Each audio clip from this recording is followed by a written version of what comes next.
And that is, a lot of people on TV didn't expect a war like this to happen in, let's say, certain neighborhoods. This is not a developing third world nation. This is Europe. These are prosperous middle-class people. These are not people trying to get away from areas in North Africa.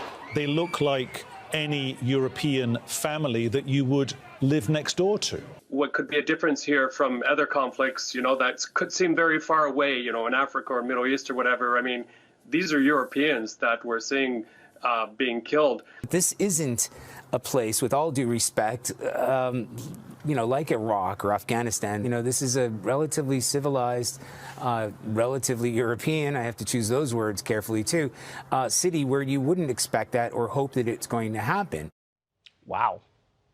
That was you choosing your words carefully? That was the careful version? So what were you going to say if you weren't choosing your words carefully?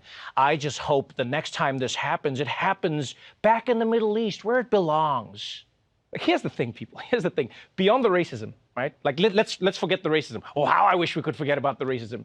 You do realize that until very recently, fighting crazy wars was Europe's thing. That was Europe's entire thing. That's all of European history. They even had something called the 100 Years' War. You understand how long that is? That's like a decade.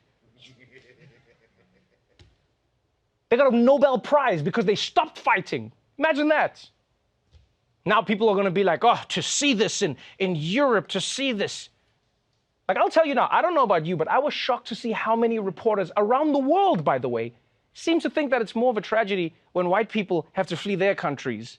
Because I guess what? The darkies were built for it? I mean, you see how they run in the Olympics, Peter. Clearly, God has given them this talent for a reason. I totally agree. I mean, even if this wasn't a war, these people would probably be fleeing their homes for fun. It's just who they are.